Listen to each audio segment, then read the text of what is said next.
श्री राम षष्ठीतम सर्ग। संपाति की आत्मकथा।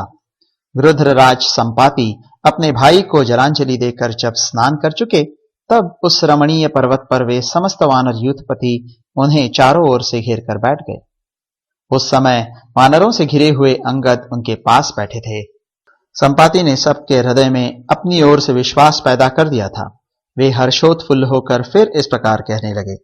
सब वानर एकाग्रचित्त एवं मौन होकर मेरी बात सुनो। मैं मिथिलेश कुमारी को जिस प्रकार जानता हूं, वह सारा प्रसंग ठीक ठीक बता रहा हूं।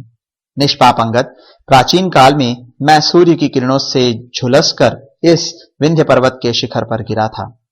उस समय मेरे सारे अंग सूर्य के प्रचंड ताप से संतप्त हो रहे थे। 6 रातें बीतने पर जब मुझे होश हुआ और मैं विवश एवं विभल सा होकर संपूर्ण दिशाओं की ओर देखने लगा, तब सहसा किसी भी वस्तु को मैं पहचान न सका।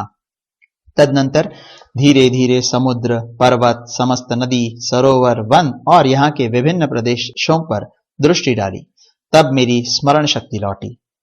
फिर मैंने निश्चय किया कि यह दक्षिण समुद्र के तट पर स्थित विंध्य पर्वत है, जो हर्षोत्फुल्ल विहंगमों के समुदाय से व्याप्त है।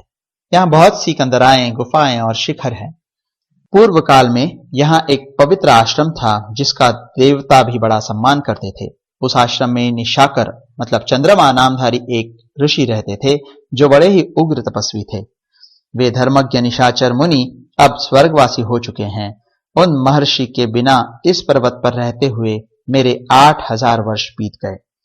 होश में आने के बाद मैं इस पर्वत के नीचे ऊंचे शिखर से धीरे धीरे बड़े कष्ट के साथ भूमि पर उतरा।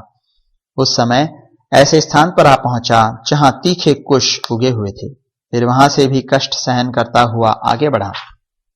मैं उन महर्षि का दर्शन करना चाहता था, इसीलिए अत्यंत कष्ट उठाकर वहां गया था। इसके पहले मैं और जटायु दोनों कई बार उनसे मिल चुके थे।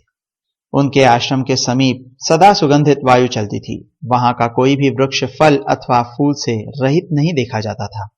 उस पवित्र आश्रम पर पहुंचकर मैं एक वृक्ष के नीचे ठहर गया और भगवान निशाकर के दर्शन की इच्छा से उनके आने की प्रतीक्षा करने लगा।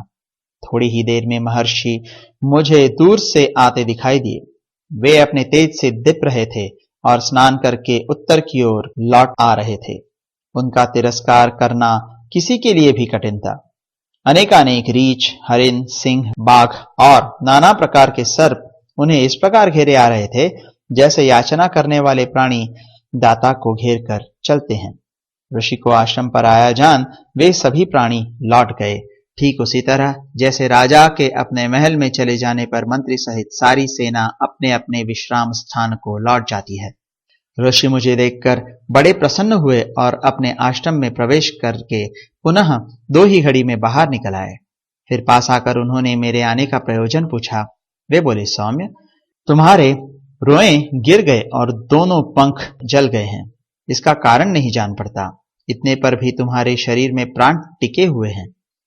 मैंने पहले वायु के समान वेगशाली 2 गिद्धों को देखा है। वे दोनों परस्पर भाई और इच्छानुसार रूप धारण करने वाले थे। साथ ही वे गिद्धों के राजा भी थे। संपाते, मैं तुम्हें पहचान गया। तुम उन 2 भाइयों में से बड़े हो। जटायु तुम्हारा छोटा भाई था। तुम दोनों मनुष्य रूप धारण करके मेरा चरण स्पर्श किया करते थे। यह तुम्हें कौन सा रोग लग गया है? तुम्हारे दोनों पंख कैसे गिर गए? किसी ने दंड तो नहीं दिया है? मैं जो कुछ पूछता हूं वह सब तुम स्पष्ट रूप से कहो।